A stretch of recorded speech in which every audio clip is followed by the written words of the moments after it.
Started as an East Coast vibe, now I'm going worldwide. We got this bitch going crazy. I used to take the Mazda for a drive, now I'm on the 405 like it's fuck you, pay me. We really sick of standing outside, had to push them all aside. It's what you get for trying to play me. I bet they make a movie when I die just to talk about my life. They need an actor to portray me. I got this motherfucker clear like an eye drop. I got elevator flow on a high top. I got little something stacked like an IHOP. This is 05, you will put it on your iPod. I'ma give you something that you can't forget. Put the price up, baby, add the tax a bit. Know you saw the comma, thought it was an accident. Well, it wasn't.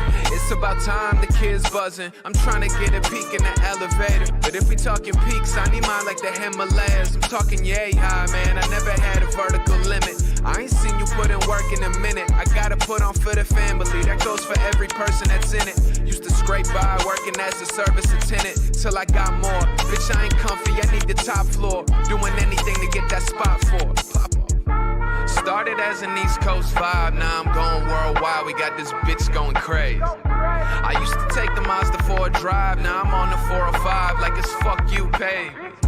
We really sick of standing outside, had to push them all aside. It's what you get for trying to play me. I bet they make a movie when I die just to talk about my life. They need an actor to portray me. I ain't settling for nothing that be under an M. There's only one of me, there's 100 of them. Gotta listen close, I drop hundreds of gems. From the start, no, I wasn't pretend. With the world on my back, had to drop my own ego.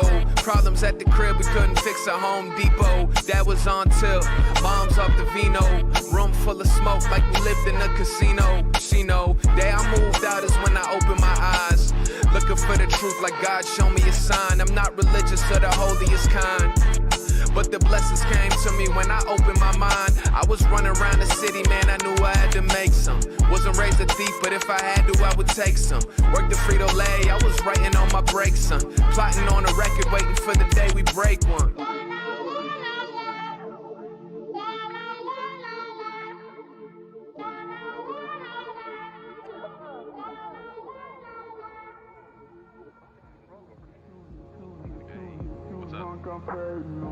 Nah, I was just, no, I'm really busy, just wrapping up some stuff in the studio.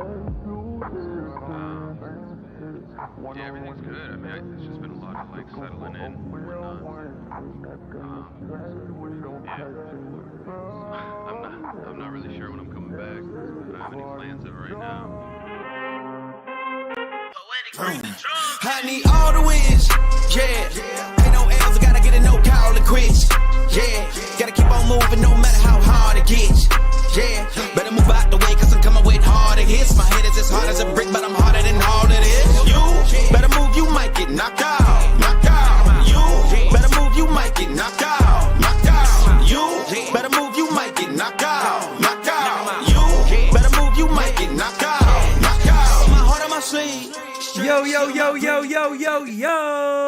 What is going on, everybody? And welcome to the Designated Spittaz. Oh, it feels so much better than last time. I don't even know what the hell happened last time, but the Yankees are just in a way better place right now, Derek. We called the games earlier. We got out the brooms. We did a little Wicked Witch of the West thing and broomed everybody away. And we are here right now. Yankees are in third place. How you feeling? I'm feeling a lot more optimistic. My irritability level is now in normal ranges. It's within the acceptable variance levels. Yeah, you're not just snapping and punching an old woman in the face right now, right? That's I would never hit an old lady, but I can sometimes yell at my dog a little, be a little impatient. All right, so the dog gets the worst of it, folks. Yeah. All right, you heard it right out of his mouth. The dog gets the worst of it. But man, a lot of good things right now for the Yankees. Even if we just cut over here, a quick look at those standings. Yankees are now in third place over their last 10. They're 8-2. They've won 4 in a row. Of course, the sweep of the Reds, and you can make an argument. There's probably some more games in there they could have won, but the Yankees right now, you see the plus 31 run differential. It was almost negative early last week. They've bumped that up. Pitching has been better. The offense has been really good. And at the end of the day, the number one thing for me when I watch the Yankees right now is this team's energy is different. Yes. Their energy is completely different. They're fighting, they're clawing, they're scratching away. They look like a really good club right now. Yeah, I'm digging what I'm seeing. I mean, I would argue that they should be 32-17. I think it is. Yeah. There's been 3 or 4 games. I can't remember whether it's 3 or 4 that have been definitely blown by Boone. You know what I mean? Yeah. No but to be fair, he's also pulled the trigger on a couple of good moves lately. You're supposed to beat the Reds, so I feel good that we were able to do that, even giving Judge a day off. I'm still kind of amped up on the Blue Jays series, taking 3 out of 4. Like that felt good. This almost felt like, just get it out of the way before we could, go back home. Yeah. But yeah, feeling great. They're doing an awesome job. They got me to the point of where I'm like, you guys are slowly really getting me on board. And look, a couple of weeks ago, I'm sitting there screaming at the top of my lungs, something has to change. They got to get rid of Boone. They got to get rid of Cashman. Enough is enough. This is ugly. This is not going to be good. You could see where this could go really, really south and really, really bad. Mm-hmm. But things change in baseball overnight. And that's why the famous saying is you cannot predict baseball because you can't. The Yankees right now just all of a sudden Bader is back. All of a sudden Judge is back. And he's not just back. He's looking like the best hitter in baseball again. He's in that MVP groove that we saw last year, beginning around May 10th when he hit that walk-off against the Jays. Remember up to that point, there was all that stuff about, Judge can't hit in the clutch, never hit a walk-off home run. Over the next 2 months, he hit like 3 walk-off home runs. He was hitting about 15 home runs a month. He started hitting about 350 for a stretch there. Yeah. And I think he also has since that time, he has the most home runs in the 7th inning and on in Major League Baseball. It's not even close. Clutch. Yeah. So I'm feeling like he's back in that groove. He's definitely healthy. That's good. I love the idea of giving him a day off today and still getting the win. You didn't have to go to him to pinch hit or anything like that. It would be very easy for this team to look at the lineup card and say, Judge isn't in there. Let's mail it in today. Even if you don't consciously make that decision, your best player's on the bench and can't help you. It's got to be a little bit demoralizing, but they found a way, to their credit. No doubt. And I mean, of course, we called that game earlier today. Harrison Bader going yard, Gleyber Torres going yard. The Yankees did a lot of good things. Early on, it looked like Hunter Green was just going to mow through these guys. And the Yankees slowly but surely did their job and was able to take the lead.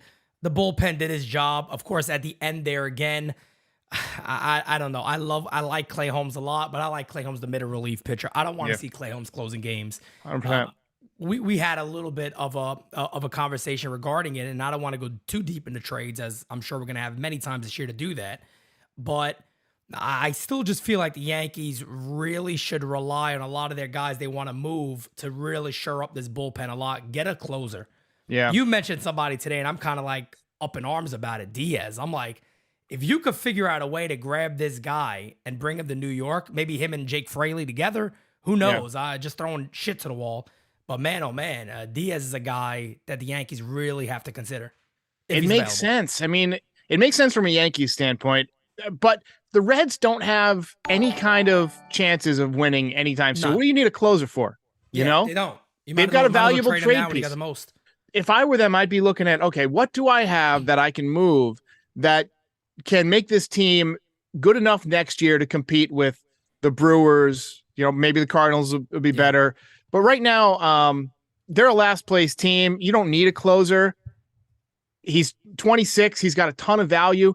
The Yankees typically don't empty out their farm for, guys who are, have a month or 2 left on their contract, but they will do it for somebody who's got control, like Frankie Montas had control. Harrison Bader had control. You gave up a young left-handed pitcher for that.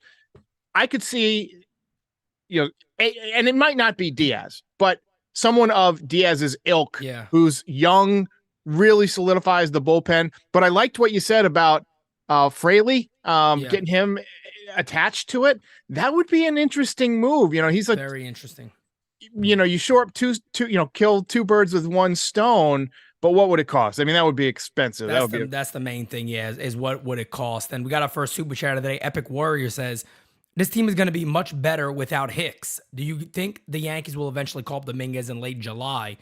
I mean, speaking of that, we talked about that too on Game Season Live today. Do we think that it was kind of clearing that space? I I personally do. I've said it for a while. I think when the Yankees eventually do move on from Aaron Hicks, which we knew was going to happen, he was never going to stay with this team.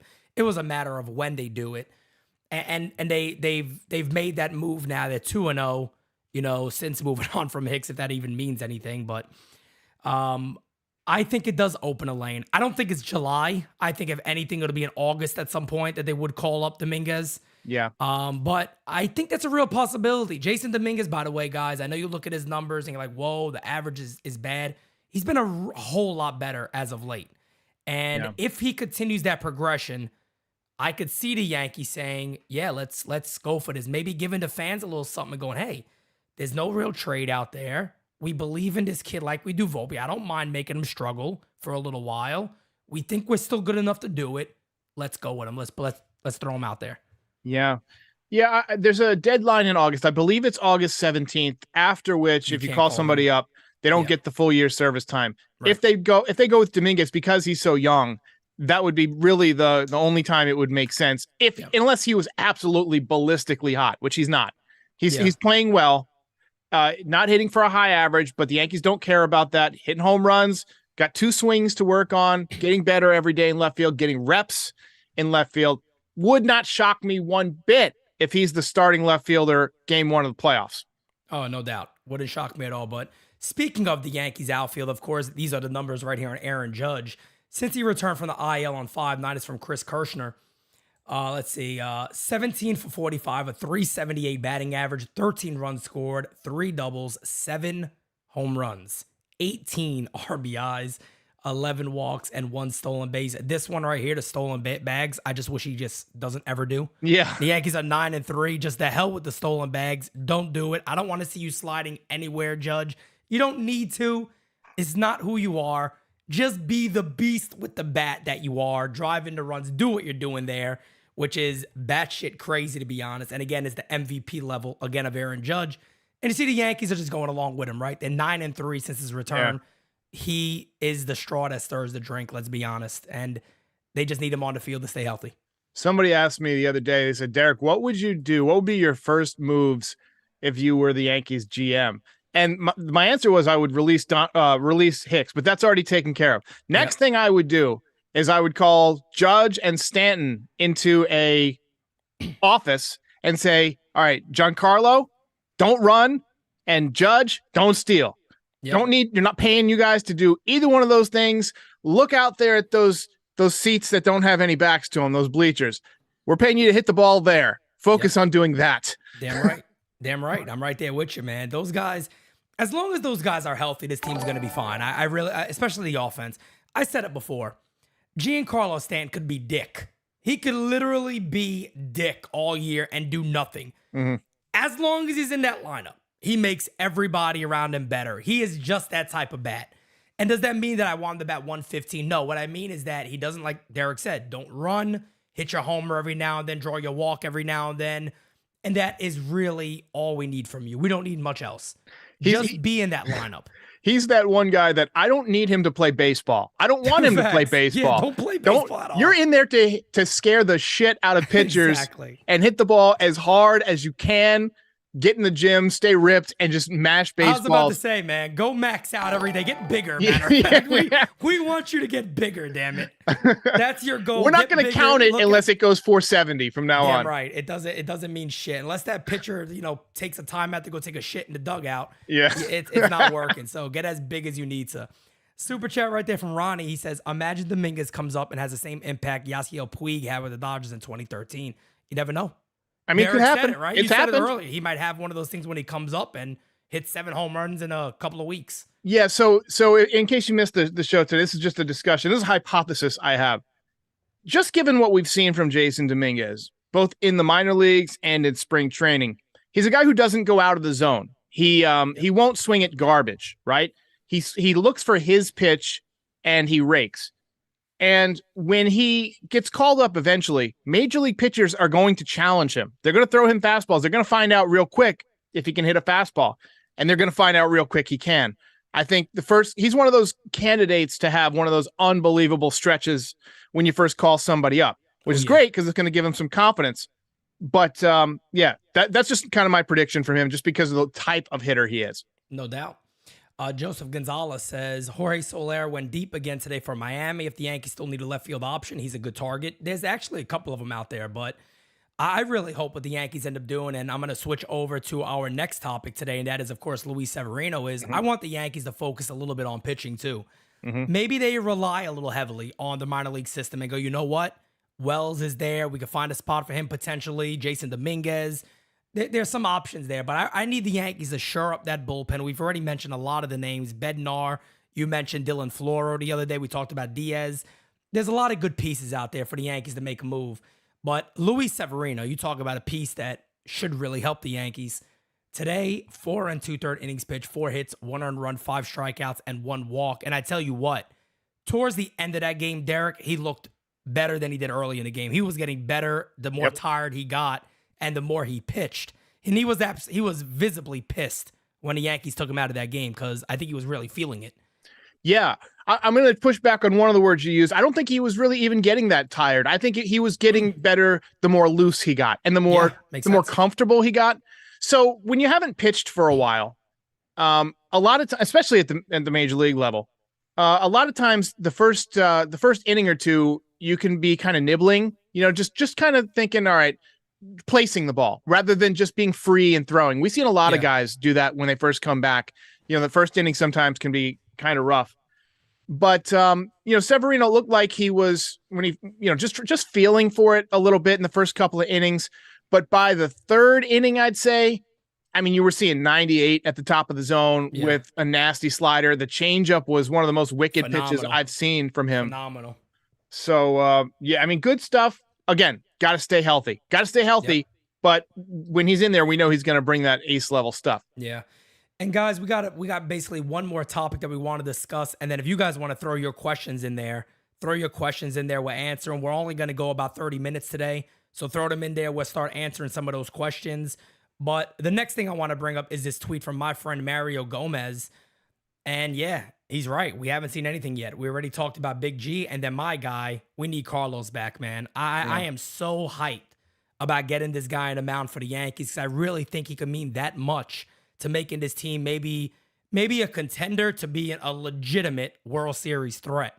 If he ever comes back, and I'm talking about he's healthy, and you could just tell he's just letting it loose. He's letting it go with that attitude, the screaming on the mound. He wears the jersey buttoned down like he doesn't give a shit. He's like, come on, let's go. Yeah. Hard country fastball, hit the ball if you can. If we get this guy back, man, and he has multiple starts in a row, I'll tell you what, I'll jump on the damn train and be like, guys, it's push that thing all the way to the World Series. Let's go.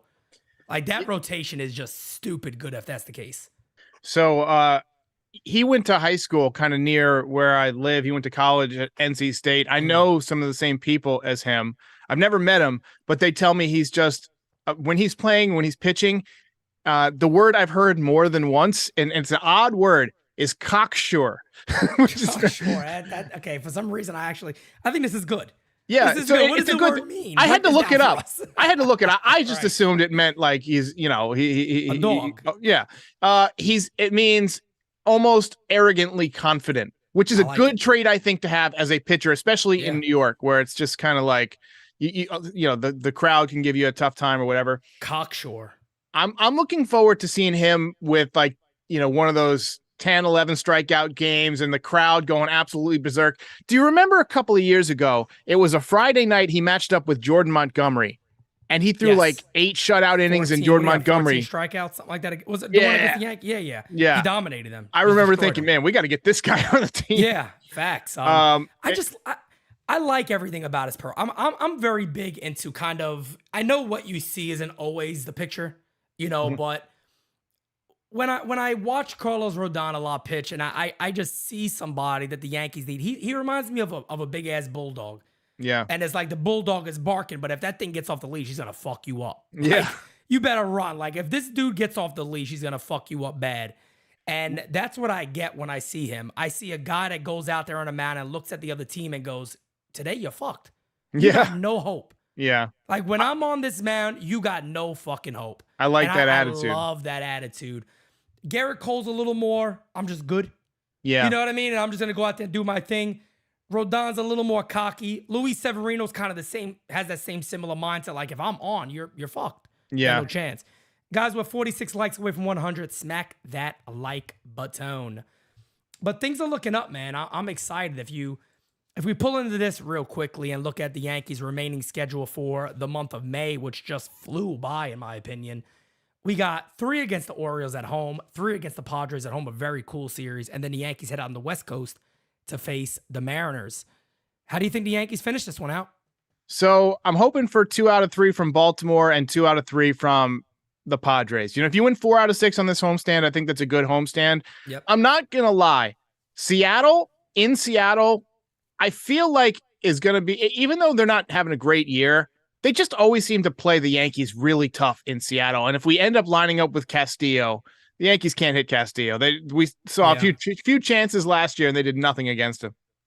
Yep, no doubt about it. And we're getting a lot of questions again, guys, about when is Jason Dominguez coming up? Guys, we'd hope. Look, at the end of the day, Jason Dominguez got a hit. Derek said it before. Look, still having a 190-something average. It doesn't matter how much you want to look into. Now, I'll tell you this. If in 2 weeks he's hitting 225, 230, 235, that just shows how hot he's gotten and he's adjusting to the league. I'll repeat what I said a little earlier, is that Jason Dominguez does not look overmatched in AA. So don't believe that. If you hear it anywhere, he doesn't. I suspect when it comes to the Yankee system, Austin Wells should be getting a call up soon. I think he had another big day again today. So the guy just doesn't stop hitting, and he'll be headed up to AAA at some point. Yeah. But when it comes to Dominguez, guys, I think right now it's just a waiting game. He got to get it going, and that's it. Mark T-Maker said that the word cocky comes from cocksure. That makes sense. I didn't put that together. I didn't even know. I'm too tired. That didn't. Usually my neurons would fire and I would get that, but I didn't. Not me. The word has, I just know immediately has cock in it. And I was like, all right, well, cocky, but cock could go a couple of different ways. Yeah. I don't know where we're going with that one, but cocksure, I like that. I'm probably going to start using that now when we finally get Rodon on the mound. I have a theory that if Stanton has any kind of setback, or if Stanton gets hurt again, I think the next DH you're going to see is Austin Wells. Makes sense. I think, right now, Willie Calhoun's getting a lot of at-bats there. He's not doing much. I mean, occasionally he'll run into one. Yep. But, I mean, who would you rather have right now, Willie Calhoun or frickin' Austin Wells? Not even 100%. Close. I mean, just so people understand, Austin Wells could really friggin' hit. Like, I think sometimes people hear it and they're kind of like, oh yeah, but the catching area, this and that. Not even talking about that. Just as a pure hitter, a lot of people would tell you that Austin Wells is the most well-rounded hitter in the Yankees minor league system, and usually you get that the most. Now, when it comes to potential, of course, people are riding the potential of a Spencer Jones, Jason Dominguez. But as an all-around hitter right now, anybody would tell you that there's no doubt about it. Wells is probably the best bat the Yankees have in a minor league system as of right now. And I just want to point something out for, maybe people who haven't been watching baseball as long and don't really understand this, but a lot of times you'll see guys' power numbers get better when they go from the minor leagues to the major leagues. And there's a lot of reasons for that. We saw that with guys like Robinson, Cano. I think you're going to see it with Volpe too. There's a lot of reasons for that. Mainly, pitchers throw more consistent strikes in the major leagues, right? So you can zone in on an area. You get better quality of bats by far in the major leagues. The quality of lumber that's set aside for Major League Baseball, it's on another level than minor league baseball. Yep. There's better lighting. There's better analytics. There's better coaching. There's better training facilities. You see guys, don't read too much into somebody's minor league numbers, especially their power numbers. Austin Wells, you call him up right now, he's a 280 hitter. Over a course of a full season, easily 25 homers. Like, he's that kind of hitter. No doubt. I think the only thing holding him back is that he's blocked at catcher right now. Yeah, no doubt about it. And the funny thing is, I'm going to throw this on the screen real quick too. Just getting rid, let me see if I can make this a little bigger. Okay, let me go a little closer. There we go. So just getting rid of Aaron Hicks for some reason just makes everything look so much better. And I know that might sound crazy, right? But you look at the whole outfielders, and Oswaldo Cabrera, we know, could play over the place. Isaiah Kiner-Falefa, we know, could play over the place. But there's still guys to move, right? Willie Calhoun, I don't think by the end of the year he's with the Yankees. Maybe even IKF may not be with the Yankees. Oswaldo Cabrera could very well be working his way to a demotion to AAA. Jake Bauers, we talked about him a lot today. I don't see him lasting the whole season. So all I'm saying here, then you got Rortvedt and Higashioka also. And we didn't even talk about Ben Rortvedt yet, Benny Muscles. He looks good. He looks great. He looks phenomenal. Like, he looks like he's a legitimate threat with the bat, too. And that's a lot of what we heard when they originally got him, that the Yankees really felt like he's a complete catcher. But you look at what they got right now, and you see it and go, I could see where this team can make some major improvements on this club and really hone in on what they need, because me and you also both said this today. I don't expect Josh Donaldson to play at all for the Yankees. No. I just don't see it. I think Donaldson is being told, stay the fuck home, stay far away, make up things, say you did something with your daughter, you popped your toenail out, whatever it is. We don't want you around. We're going to keep pushing it over. It's an agreement. We're cool with it. Let's do it. At this point, it's been 2 months. I mean, what could you even really expect from him if he came back? Nothing. He's 36, 37 years old. I'm telling you, you take a couple of months off, you're not going to have any kind of impact down the stretch. And we don't have that kind of time. We're still in third place, folks, and we got to get better here. But I mean, we talked a little bit about Jake Bauers, and he's just such an enigma for me, because he's got a great swing, and apparently they like the metrics, and he raked at AAA. But I think the major leagues has already figured out cannot hit a high fastball and cannot lay off of it. And he'll chase, exactly. I was going to say he chases it. Yeah. So that's going to need to correct itself. But, looking at that roster page, I can see in 2 months looking a lot different. You replace Willie Calhoun with Giancarlo Stanton. You replace Jake Bauers with, a decent outfielder, a real outfielder who can hit, whether that's Dominguez or whether that's somebody via trade to fill out the season. I mean, I just think the roster would just look a lot better, but they need another real hitter. I think I think no doubt about it. They need somebody else in there. If you look back at that series against the Rays, especially the second one, I feel like we were 2 big hits away from winning that series. And then same thing with the other night with Volpe, where he pinch hit and Cade. I would have loved to have had one more bat in the lineup that night. I feel like we were 1 hit away from winning that game. Yeah, definitely. So, yeah. Yeah, and Epic Warrior just says right there, Peraza should be called up. It's unfair to him. Look, I talked a lot about him on Game Season Live today. At least he's not moping around. He's tearing up AAA, and he's kind of forcing the Yankees issue here. And look, the guy that we both kind of agree probably will eventually be moved. He's kind of like, I don't want to compare it to the Aaron Hicks thing, but in the sense that you kind of expect he's probably going to go away at some point. And is Gleyber Torres. I'm not putting them in the Aaron Hicks boat. Please, people... Don't understand please understand what I'm saying here, is that he just feels like the odd man out, because the Yankees are not going to pay this guy $100 million or so, whatever it might cost to keep him here. The Yankees aren't going to do that. And I don't believe they should with all the guys they got coming up. So is it a situation where, look, you talked about Diaz, right? Do the Yankees go, hey, if you give us Fraley and Diaz, we'd put Peraza as the center of that deal? You never know, but unless the Yankees until the Yankees move Peraza, to me, Peraza needs to be a guy that's in their infield at some point this year. Too talented, too good, adds a lot of dynamic to the team. Great speed, great defense, line drive ability, doesn't K a lot. The Yankees need that. Yeah, I feel like Peraza he's definitely a trade candidate, because he's blocked at shortstop, and he's putting up numbers, but he's somebody that I just flat out don't want to trade. I just flat out believe in the kid. And I don't have a lot to back it up. I trust Paul O'Neill's opinion. Like, certain GMs have certain scouts that they trust. I've been listening to Paul O'Neill for 20 years, and I trust him. And when he says somebody's going to be good, I believe it, because he's a guy who saw Jeter come up. He saw Posada come up. He saw all these guys come up and have success, but he also saw a lot of guys, fail. And when he says, look, this guy's going to hit for power. He's got a great swing. He plays the game hard, good on defense. He seems like a great kid. I think you got to keep him. I look at Gleyber Torres, and I see a guy who has a ton of potential, who has a lot of power, but who has an unconventional and unorthodox swing that's hard to stay consistent. And right now, the Yankees need consistency. And I see a guy who wants to get paid a lot. And right now, if the Yankees want to add a little bit, they've got to move some money, because they're getting close to that last tax threshold. Exactly. That's about $10 million that you could move for a couple of prospects, maybe refill the coffers and call some of these guys up. Yeah. And that's one of those moves too, where, people may see it and go, oh, but we're winning. Why would you do that? Well, sometimes you do trade a strength, and you could come out of that much better. And I think the Yankees have the rare ability here where they could simply say, we do believe in Peraza.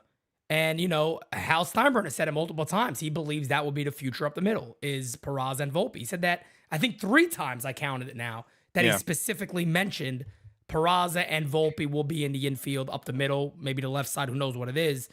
But sometimes you do something like that and you'll be shocked how much better it makes your club. So, guys, we're going to get ready to wrap this show up. Thank you guys so much for being here today. We appreciate it. Both Derek and I had a long day. We actually got a day off coming up, don't we? Are we going to relax a little bit, which is nice? I just want to, I told my wife, we got some Queer Eye to watch on Netflix, and we're just going to plow through that. Yep, I don't blame you, man. I don't blame you. I told Derek, guys, after the game today, I went upstairs to watch the Twilight Zone episode. I knocked out cold by the time it was over. Twilight episode was like 20 minutes. So, I was done. I was exhausted. That was it. I was out. So, guys, again, of course, do us a couple of things here. If I could just go over real quick. Designated Spittaz is climbing the charts. Do us a favor and leave a 5-star review on Apple Podcast. Leave it on Spotify, wherever the hell it is you listen. Drop a review for us. Leave your voicemail for All Rise tomorrow morning at 11 a.m. That's 804-592-6160. And the last thing, of course, is tickets for September 23rd. Guys, you're going to hear me talk about it a lot because I don't want you to miss it and you got time to plan for it. Make sure you be there. Derek will be there. I, of course, will be there. The entire team will be there. We're planning a little things like with giveaways also. So it's also Aaron Judge bobblehead night, and it's fantastic food and the best view in the house, bar none. Trust me, you're going to love it. Derek, any last words for everybody? I'm glad the Yankees have turned it around a little bit. This is a big series against Baltimore. So tune in to your show, to my show. This is going to be a fun week. Yes, it is. Or it's going to be a painful week. Well, either way, we're going to have a good time. We'll definitely have a good time. Entertainment. My God, I just went way country. Yeah. Entertainment will be provided. Go to be the king. Guys, we're out. Have a great night. I will see you guys mañana. Talk to you later. You can't manage this, can't break this, boy, I'm funded. Gotta keep my distance when you not 100. Those the same ones say they love you, lady, funny. You can't match my energy, and yeah, you know it. Way too cold, yeah, man, I'm way too cold. Way too cold, yeah, man, I'm way too cold. Way too cold, yeah, man, I'm way too cold. Yes, I meant it, yeah, man, I'm way too cold.